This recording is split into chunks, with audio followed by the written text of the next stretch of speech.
నేను అందుకని స్వచ్ఛ భారత్లో భాగంగా మా ఆడబిడ్డలు బాధపడకూడదని ఆత్మ గౌరవం పేరుతో మరుగుదొడ్లు కట్టించిన ఏకైక ప్రభుత్వం తెలుగుదేశం ప్రభుత్వం. ఆ విషయం మీరు గుర్తుపెట్టుకోవాలి.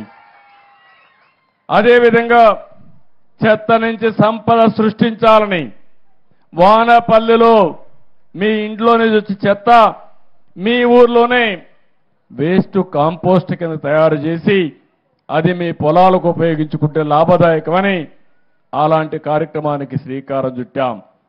ఇలాంటివి దగ్గర రాష్ట్రంలో 9,838 కేంద్రాలు ఏర్పాటు చేసి రంగులు కొట్టుకున్నాడు, రంగుల పిచ్చోడు. కానీ అది ఏమీ ఉపయోగించకుండా చేసే పరిస్థితి వచ్చింది. రంగుల మీద ఉండే పిచ్చ ఈ పేదవాళ్లపైన ధ్యాస లేకుండా చేసే పరిస్థితికి వచ్చాడు. ఆ రోజు గ్రామాల్లో మీరు చూశారు.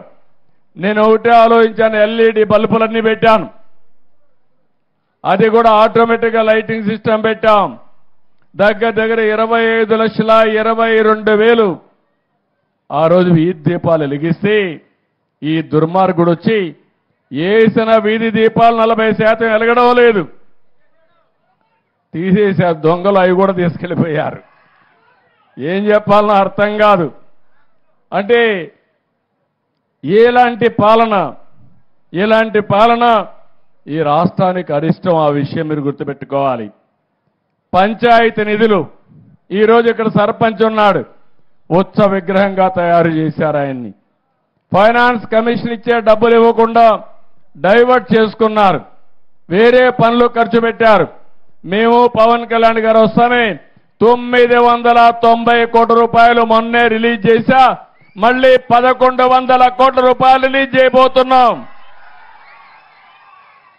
అంటే దగ్గర 2,100 కోట్ల రూపాయలు రాబోతుంది. ఇది కాకుండా నరేగా కింద డబ్బులు వస్తాయి. ఇవన్నీ వస్తే గ్రామాల్లో అభివృద్ధి జరుగుతుంది. గ్రామాల్లో అభివృద్ధి కళ ప్రారంభిస్తామని చెప్పి కూడా నేను మీకు తెలియజేస్తున్నా. పంట కుంటలు 8,97,000 తవ్వాం. 5 ఏళ్లలో ఒకటి లేదు.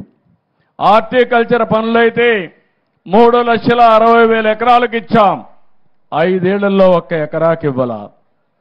ప్రతి ఒక్క దిక్కడ ఏవైతే ఈరోజు మహాత్మా గాంధీ జాతీయ గ్రామీణ ఉపాధి హామీ పథకం ఉందో నోటీస్ బోర్డులు పెట్టాం. ఊర్లలో సోషల్ ఆడిట్ చేశాం, ప్రజా చైతన్యం తీసుకొచ్చాం.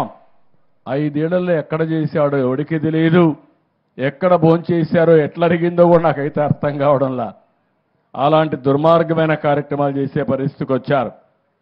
ఎన్టీఆర్ జలసిరి కింద 32,693 బోర్లు వేసి పంప్ సెట్లు పెట్టాం.